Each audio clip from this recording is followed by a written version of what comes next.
Buongiorno a tutti. Thank you, Jacopo, for the invitation. I'm here today to speak about eco-feed design as a promising solution to limit aquaculture impact on the environment and its application to rainbow trout production. An alternative title could be Promising Solution or Crazy Idea of Mathematician. Let's see. First, why rainbow trout?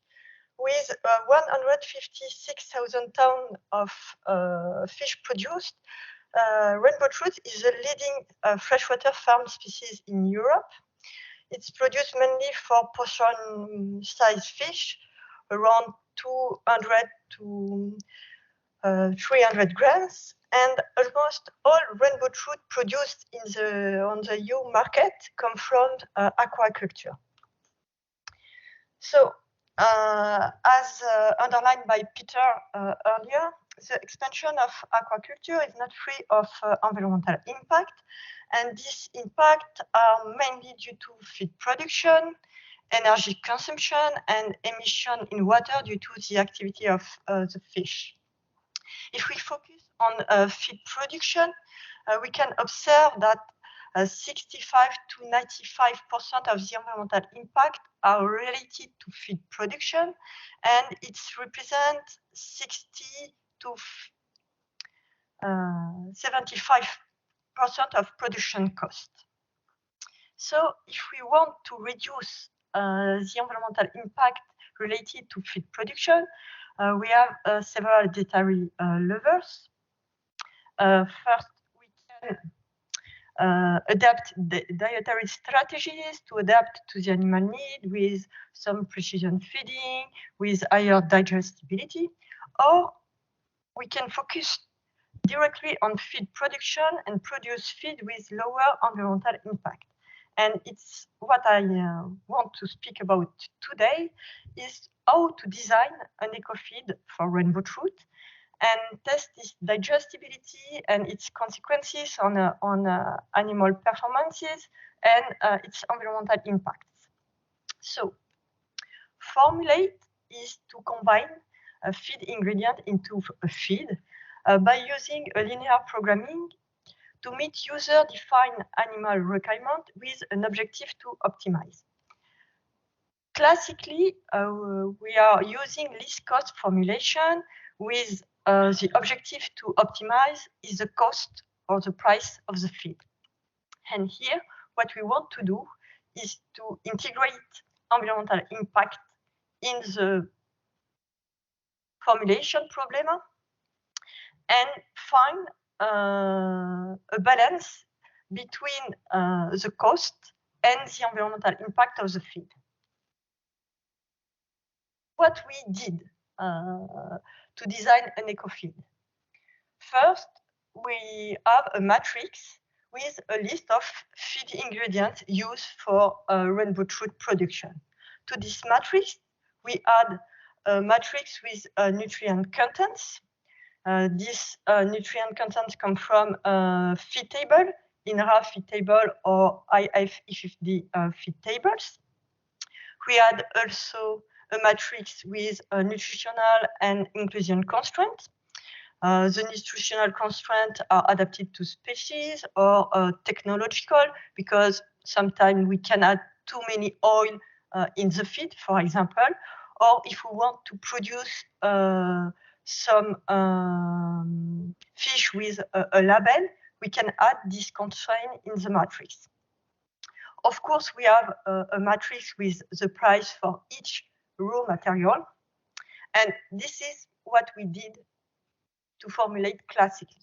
And to this different matrix, we had a matrix with impact of feed ingredients for each feed ingredient in the matrix, and we have 8 environmental impact like climate change, phosphorus demand, acidification, eutrophication, non-renewable energy, land occupation, net primary production use, more or less is an indicator for fish meal and oil, and water demand. So, what is the formula? So, this is the algorithm. Yes, it's quite impressive, but not this much. And what we want to do with this algorithm is to find a trade-off between the reduction of environmental impact and the increase of the price. And we have more or less a Pareto frontier between these two indexes, between environmental impact and the price of the final feed. And we can test this trade-off for different price contests. And in this graph, you can see that we test it for 4 years of different prices. In this project, we test 2 different formulation approaches. One, commercial formulation in accordance with practices in commercial farm. We call it sea diet. And the eco diet with multi-objective formulation that consider the feed cost and the environmental impact. So we have these 2 different formula. And what we can see is that in the eco diet, we have less sweet, we have no fababine, we have a reduction about 45% in fish meal and fish oil, a reduction in oilseed, more or less all the products from soya disappeared in the eco diet, but we have an increase in animal co-product in the new formula. And in terms of price, the eco diet cost 8% less than the commercial diet. But we have an increase in the quantity of raw material in the eco diet formula. In terms of chemical composition and environmental impact, the 2 diets are isoprotein, isoenergetic, and isolipidic, but we have a larger content in starch in the eco diet. And in terms of environmental impact, we have a reduction by 46% for climate change, 57% for non-renewable energy, and a reduction on 44% for NPPU and water demand. So the take-home message for the consequence on the formula, we have a reduction around 50% of fish meal and fish oil, elimination of soybean meal and soybean protein concentrate, introduction of new yeast, of new ingredients such as yeast, and a reduction of feed cost. But we have an increase in the number of feed ingredients, a significant use of animal byproducts like hydrolyzed feather protein, poultry blood meal, or poultry oil to replace soy product. And sometimes we have introduction of raw material in very, very small quantities. And this is quite disturbing for a commercial use, we know. So in this project, we want to know if this eco diet is suitable to feed the fish, because we have a concept, but we tried if the fish eat the feed and if the fish had good performances. So we tested in experimental trial with triplicate groups of fish during 84 days of experiment for growth performance and 21 days for digestibility. We test, of course, the 2 diets. The fish were fed ad libitum twice a day. The biomass was weighted, as well the total quantity of feed distributed, and all the physical-chemical parameters were measured. At the end, we have no effect on body composition, on final body weight, nutrient retention, and nutrient gain, except for protein. Energy and lipid gain are quite lower with the eco diet. and the eco-diet significantly affect the daily feed intake. In terms of performance, we have overall good growth performances for the two diet. We have no significant difference after 84 days of experiment, but yeah, we know that we have to confirm that with a longer rearing period, but we have no difference in body composition. So the take-home message is ecofeed consumption does not affect animal performances. We conduct an LCA to be sure that the concept has a good overall environmental performance. So we conduct an LCA for each tank according to the tank performance and feed consumption, and electricity and water consumption for feed production were measured directly on the experimental facility. And we test it at the feed level and at fish level. And for that, we use two functional units. The first one is 1 kilogram of feed at factory gate. And the other one is 1 kilogram of live body weight gain at the end of the experiment that include all the use of resources such as oxygen, energy, and water, and emission during the experiment. So what are the results at the end of the experiment? You can see in blue the commercial diet and in green the eco diet. So overall, per kilogram of body weight gain, the eco diet reduces all the impact except for eutrophication, because eutrophication is only related to animal activities. So it is not related to feed, but for the other impact, we have a major reduction for NPPU and water demand, and the other impact are reduced about 25%.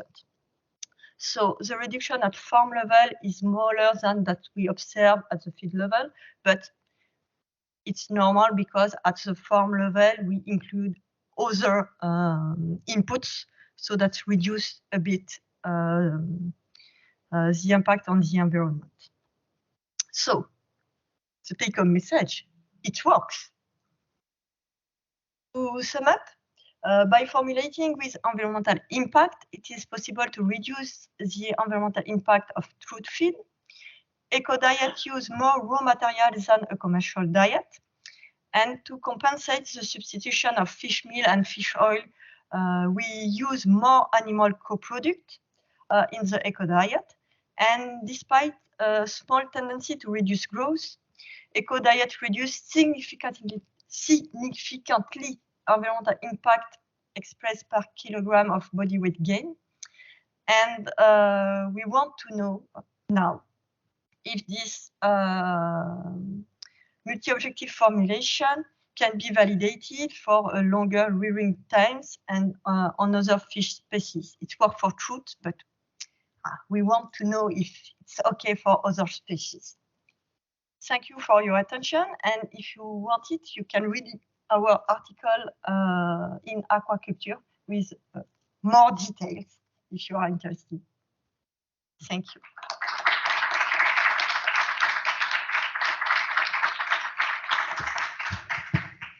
Thank you very much. Any question from the audience? Yeah. Yeah, may I ask you to? We can repeat the question. Yeah. Thank you. Thanks for your presentation, Aurélie. I had a question related to the first part of your presentation where you explained the main formula for the ecofeed. I was wondering, since you have multiple impacts that are considered in your formula, if you have aggregated all indicators or all impacts in a single one that you try to optimize, like a single score that you try to optimize, or if the algorithm is really trying to optimize all different impacts in the same way, or if you have different weights. Yeah, no single score. We have each impact individually in the formula, and we put some weighting factor between impact. We decide to put a weighting factor of 3 for climate change because to be in agreement with the Paris Agreement, we want to focus on climate change. And since it's important to focus also in fish meal and fish oil decrease, we put a weighting factor of 2 in this impact, and the other is only 1. But yes, we have each impact category individually in the algorithm. So sometimes it's quite difficult to find a solution because if you have a multiple impact category, sometimes it is quite difficult for the algorithm to find a solution. And after your presentation, I'm thinking, maybe we can add something about feed and food competition impact in this algorithm. Yeah, we have a lot of things to do with this this formula. Indeed, yeah. Okay, we have another question from remote.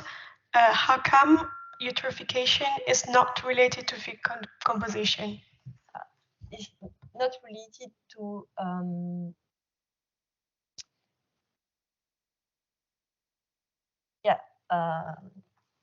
because eutrophication is related to farm activities and to the metabolism of fish.